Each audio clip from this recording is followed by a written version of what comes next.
Thomas and Toby. One sunny morning, Thomas the Tank Engine was happily chugging along his branch line. Being a really useful engine, Thomas had many responsibilities, and it was important that he stayed right on time. Pulling Annie and Clarabelle, Thomas started toward the quarry for his first delivery of the day. Thomas was especially careful on one part of his branch line because it ran beside a long stretch of road. Peep, peep! He'd whistle hello to anyone who might be near so they'd have plenty of time to get out of the way. This late summer morning, as Thomas chugged around a bend, he noticed a policeman standing by the next crossing. Thomas had been close friends with the old constable who'd recently retired. This must be the new constable, thought Thomas, and he greeted the policeman with a friendly peep peep. But the new constable's reply was far from friendly. Thomas had startled him, and he stopped Thomas in his tracks. My very first day, and already there's trouble. Just who are you, and where do you think you are going? Asked the red-faced policeman. Thomas did his best to explain, but the policeman was not in a mood to listen to an engine.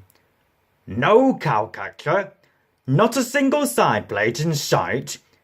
You shouldn't travel near these public roads. It's too dangerous, he exclaimed as he inspected Thomas. This cannot continue. I must speak with the person in charge. Thomas told him that the Fat Controller, the head of the railway, was on holiday. There was nothing Thomas could say to calm the policeman, and nothing to do until the Fat Controller returned. Troublemaker, muttered the policeman as Thomas chugged sadly away. The Fat Controller was having a much better time than Thomas. He was on holiday with his family on the other side of Sodor.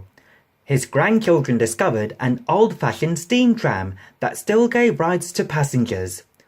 The short and sturdy tram's name was Toby.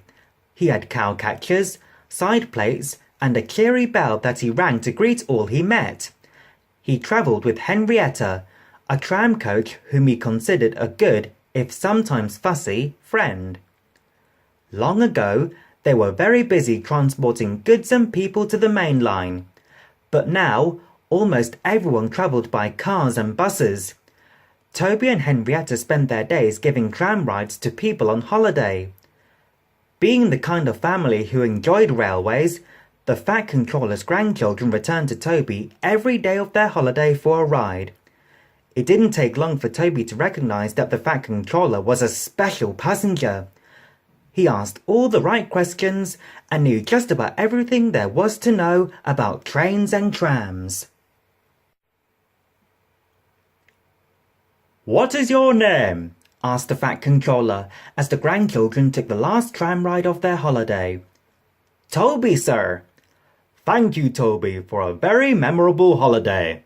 Thank you, sir, said Toby politely. Toby thought to himself, this gentleman is a gentleman who knows how to speak to engines. Sadly, a few days later, Toby and Henrietta's line was shut down, and they were sent to their sheds.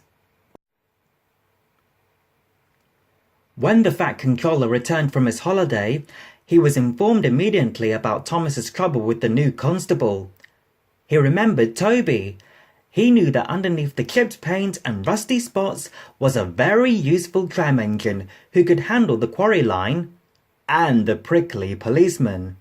And there were plenty of other things to keep Thomas occupied as well. Soon Toby and Henrietta arrived, and they took to their new jobs very quickly. Toby was especially good at making the trucks behave. Thomas noticed this right away and was very impressed. He knew firsthand how troublesome those trucks could be. In no time, Thomas and Toby became good friends. James, however, was not at all impressed with Toby. He often met Toby and Henrietta at the junction. Every time he saw them, he made a crack about how dirty they were or how slow they moved. One day, Toby had had enough. Whoosh!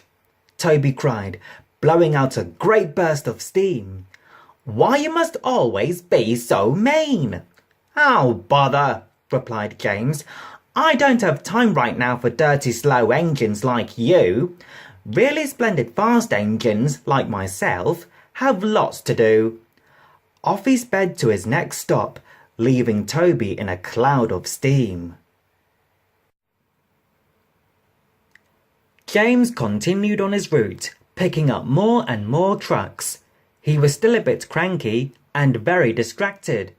As he was travelling down Gordon's Hill, James was so busy thinking of things to say to Toby that he forgot to pin down his brakes.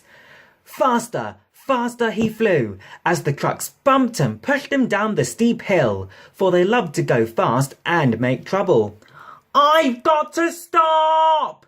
Squeaked James as he pulled on his brakes. But it was no use.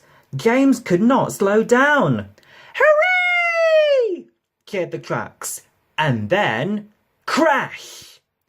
James had finally stopped at the bottom of the hill. He'd run straight into 2 tar wagons. What a sticky, dirty mess. A short time later, the breakdown train and all available engines arrived to help with the cleanup. Toby immediately started getting the trucks under control. When he saw James, Toby couldn't resist having a little fun. Is that James? Toby asked innocently. It can't be. James is such a splendid fast engine. James pretended he didn't hear Toby, and from that day on, James was a lot nicer.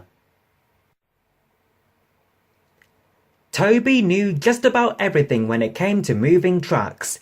He had many years of experience and a very patient nature. So the Fat Controller asked Toby to coach Mavis, a new diesel engine at the Farquhar Quarry. Like most new engines, especially diesels, Mavis thought she knew it all, or at least more than that old-fashioned tram did. She quickly grew bored with moving the trucks at the quarry. More than anything, she wanted to be on the line.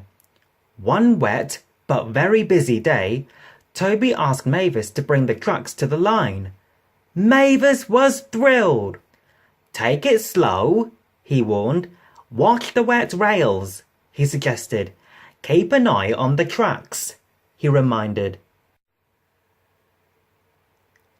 But Mavis was too excited to pay attention to Toby.